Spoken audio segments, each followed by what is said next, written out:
Halo guys, balik lagi sama aku Pandu dari The Brother Surabaya. Kali ini aku mau nge-review dua motor keren di belakangku. Ini ada CBR 1000 Triple R SP 2021.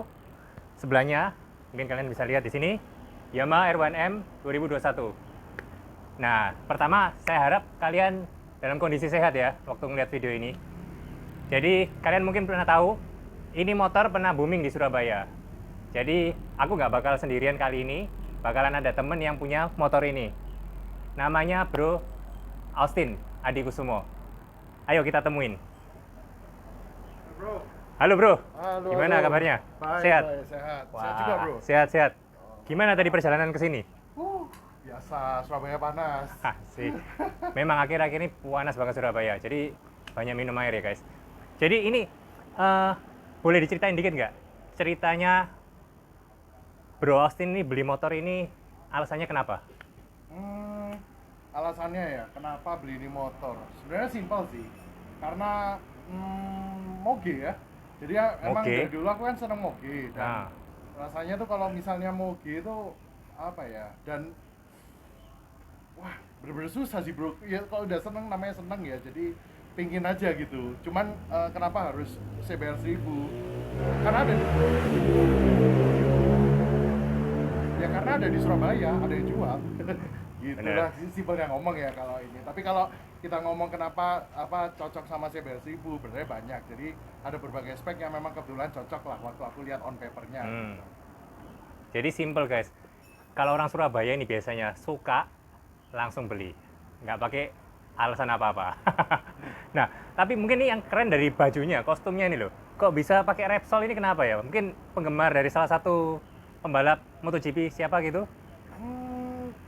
Kalau mau diomong ada fansnya sama pembalapnya sih ya. Jadi kayak misalnya pembalap dulu pertama kali aku nonton MotoGP itu emang kebetulan senang sama Marc Marquez. Jadi kayak gaya Marc Marquez. ridingnya dia keren, terus habis itu kalau apa ya, tiap kali dia balapan tuh selalu kayak benar-benar maksimalin dia punya motor gitu. Jadi balapannya tuh keren banget gitu, bro.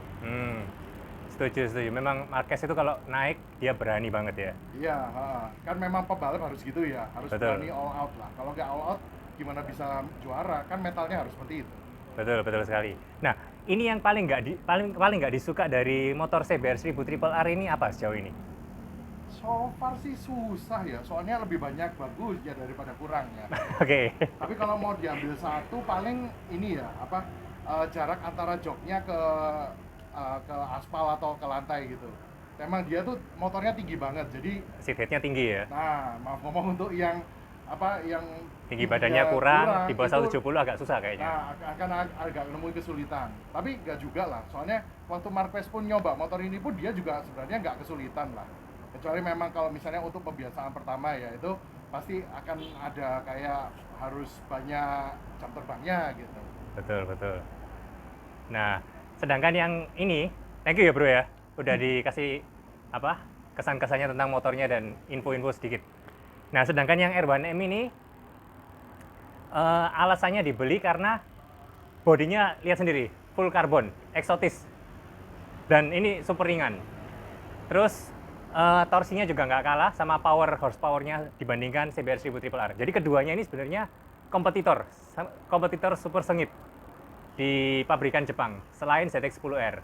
Ya sorry to say mungkin ZX-10R belum kompetitornya dua ini ya, soalnya kan dari speknya yang dia jual, yang ditawarkan dari pabrikan dibandingkan ZX-10R, mereka tidak masuk ke pasaran yang di antaranya kedua ini.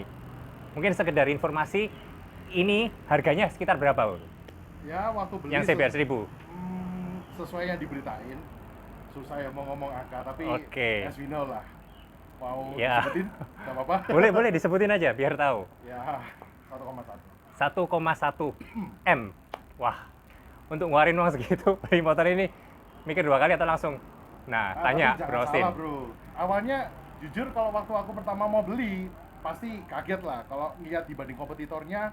Apalagi juga ini untuk kelas motor Jepang harganya kayak motor Eropa. Wah, serem juga gitu kan mau beli, Tapi masih ada pertimbangan itu ya? nah ada pertimbangan, Masih itu ada pasti. pertimbangan harga Iyalah, ternyata. kalau nggak ada Wah. pertimbangan, waduh udah gak mikir PO gitu. Wah itu sultan banget, bro. Kalau gua kan jadi ya gimana ya, ya banyak lah kalau misalnya kalau bangsa internet ngomong tuh kalau mendang-mending gini kan dapat mobil, gini kan dapat Betul banget, motor banyak orang mikir Eropa, gitu ya. atau bahkan mobil-mobil Eropa second pun juga dapat. Tapi kita lihat kalau misalnya motor kayak gini itu yang dilihat itu memang bukan prestisnya untuk nyamannya motornya, tapi lebih ke arah performanya. Performa dan kepuasan fitur-fiturnya yang ditawarkan itu loh. Yes, itu dia. Secara nggak langsung Honda CBR ini paling lengkap dibandingkan lain. Bahkan Yamaha R1M ini kalah fiturnya. Nah, sedangkan yang Yamaha R1M ini mendekati 1, tapi belum sampai 1 harganya. Sedangkan kalau sedikit info, ZX-10R 2021 itu harganya setengahnya, 500 sekian.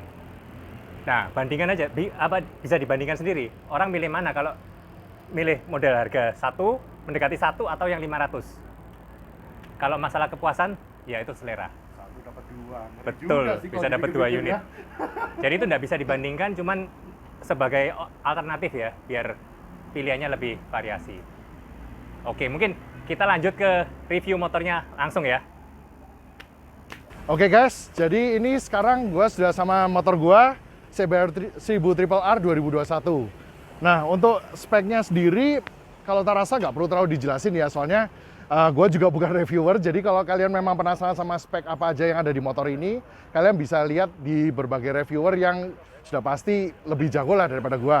Nah, di sini gue mau ceritain nih motor, apa aja bagian-bagian poin plusnya dan poin yang paling interest sama gue, kenapa gue milih ini motor.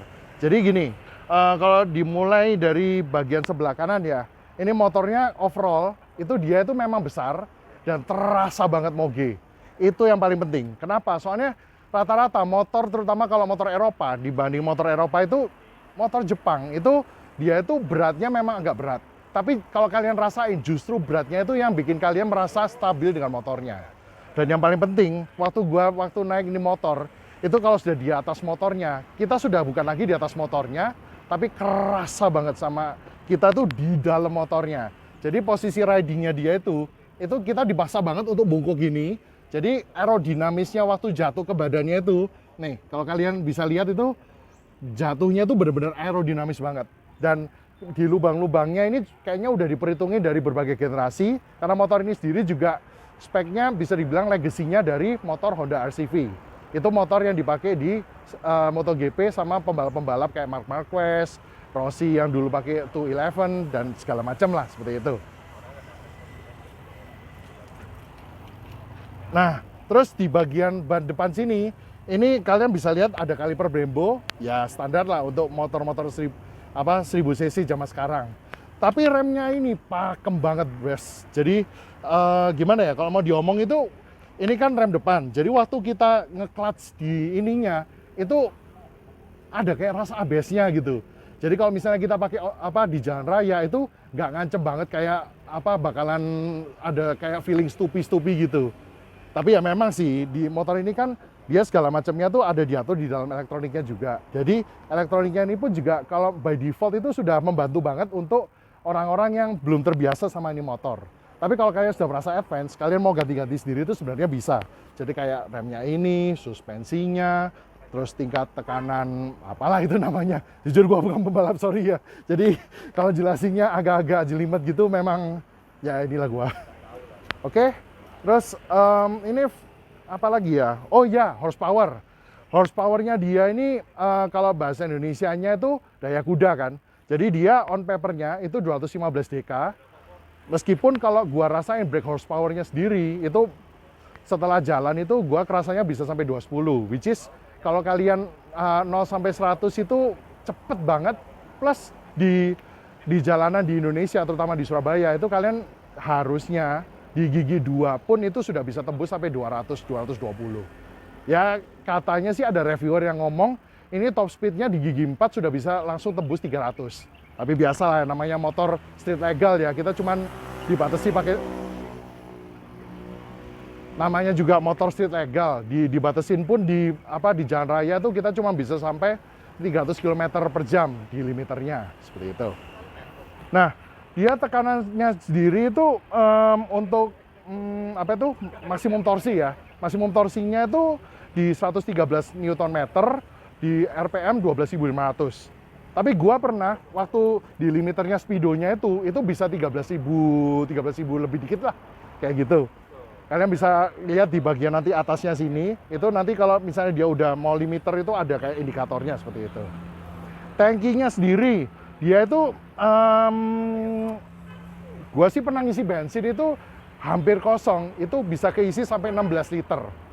Ya, kalau ditanya perbandingannya berapa itu tergantung situasi jalan ya. Tapi kalau on papernya sendiri, ya 1 kilometer, 1 kilometer lagi.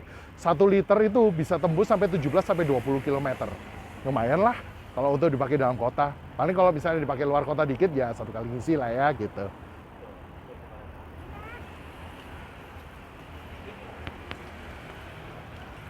Berat motornya ini kalau gua bilang ya, kalau dulu gua dari 250 itu cuma naik dikit lah. Rata-rata berat motor 250 cc itu kan 180 sampai 190. Beratnya dia ini itu berat basahnya ya, kalau udah dengan spek default, dia itu beratnya sekitar 201 kg. Kalau LBS mungkin sekitar 400 sekian lah gitu. Tapi ini beratnya nih, kalau kalian sudah di atas motornya, seperti yang tadi gua bilang, itu nggak kerasa banget. Ini benar-benar motor itu kalian benar-benar perasa impact banget kalau udah nyatu lagi, apalagi dengan posisi kalian tangannya tuh posisinya gini nih, ya, posisi racing mode gitu. Nah, terus spek yang biasanya juga ada di 1000 cc dan di sini ada, itu selain suspensi listrik, dia itu maksud gua suspensi elektronik. Itu dia juga sudah ada quick shifter up and down.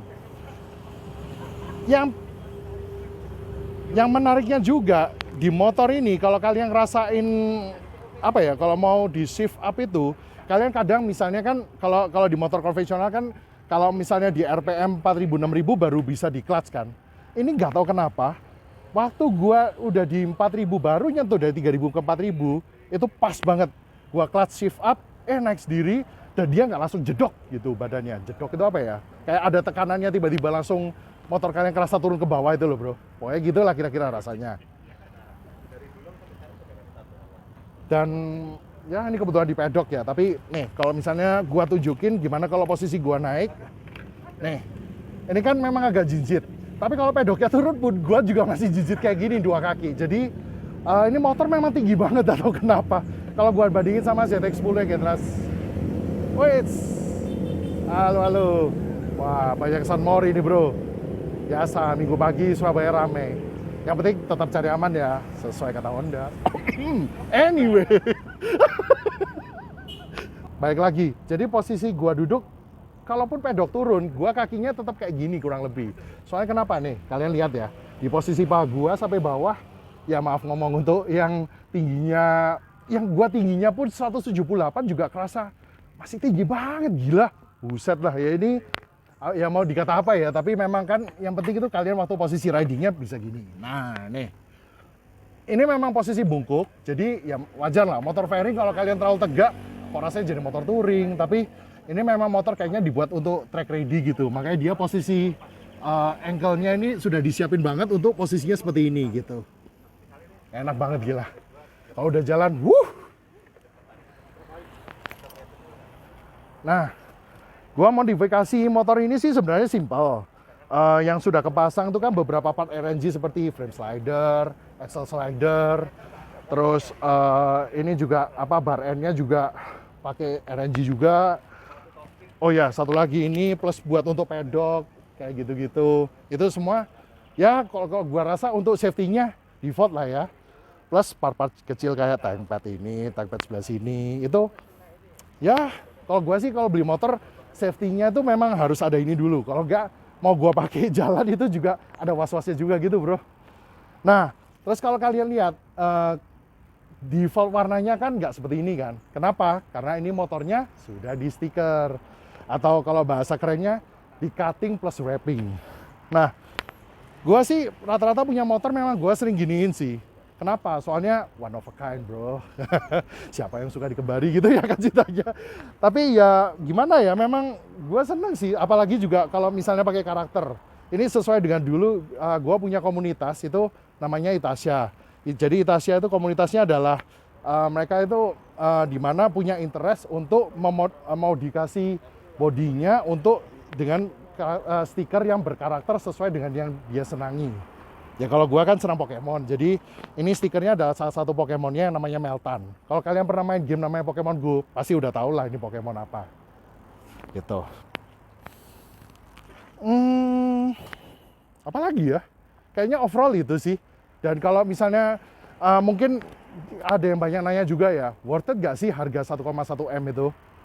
Kalau gua sih worth it ya. Soalnya kenapa? Menurut gua untuk motor Jepang yang memang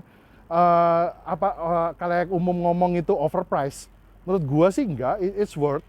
Apalagi juga full paper ya. Kita kan gimana juga motor itu yang dicari kan rasa aman. Rasa aman kita berkendara dan rasa aman kita untuk menghindari dari segala gitu lah kira-kira ya. Loh, ya kalau mau kok disensor lah.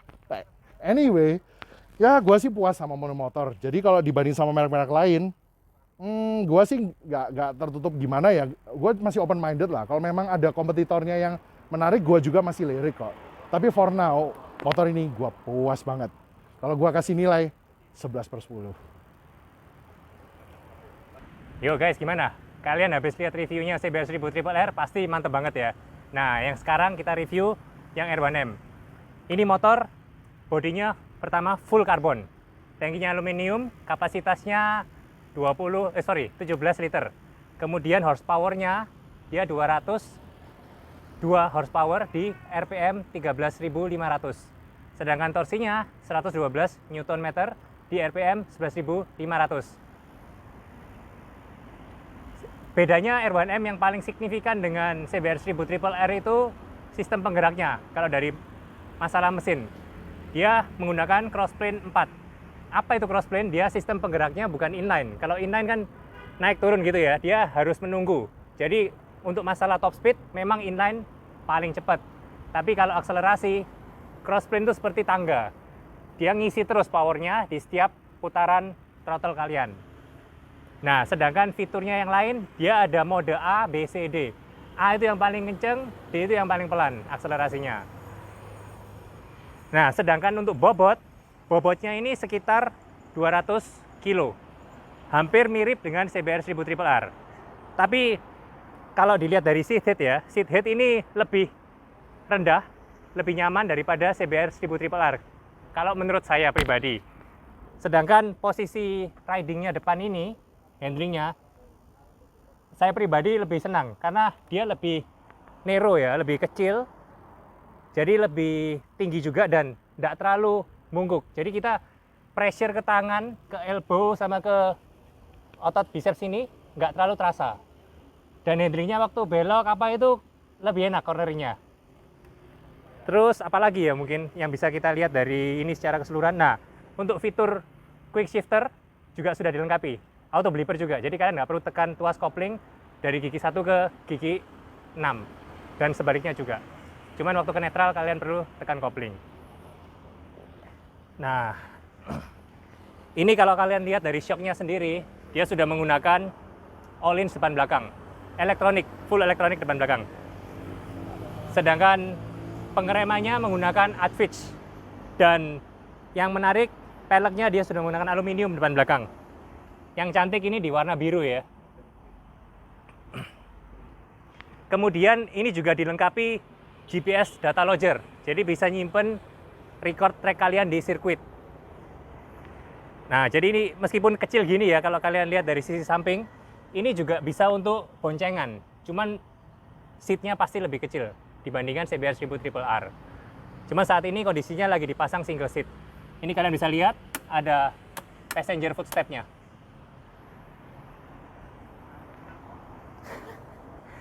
Nah, untuk yang pabrikan ini 2021, knalpotnya ini menggunakan standar.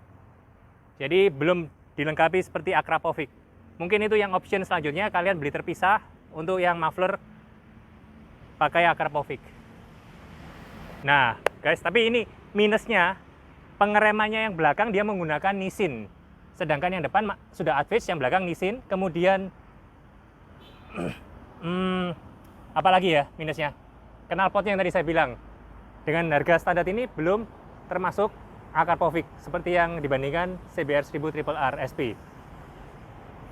Untuk masalah tarikannya, saya pribadi saya pernah coba yang CBR 1000 Triple R dibandingkan ini. Memang CBR 1000 Triple R terasa kencang, tapi kalau kalian pakai yang mode A di Yamaha R1M, powernya benar-benar luar biasa. Kayak jambaknya itu kerasa habis. Nah ini bagian-bagian yang paling menarik ya kalau saya lihat dari R1M ini. Kemudian minusnya ya ini lagi, masalah kunci. Kuncinya belum keyless. Sedangkan Triple R itu dia sudah keyless. Nah, mungkin pada penasaran ya, kita nggak lama-lama kita coba dengerin suara mesinnya. Jadi ini tampilan speedonya simple banget, nanti kalian bisa lihat sendiri.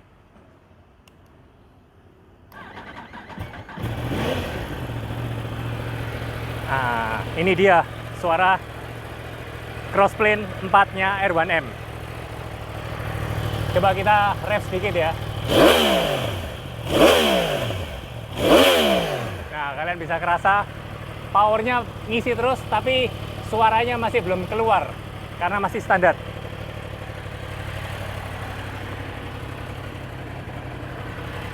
Jadi kalau menurut saya pribadi ini pakai harian cukup nyaman, cuman ya kalau kalian nggak biasa riding position yang model sport pasti ngerasa kesel juga ya. Jangan lupa like, comment, and share. Dan sampai jumpa di video selanjutnya. Bye-bye guys! Raise attention,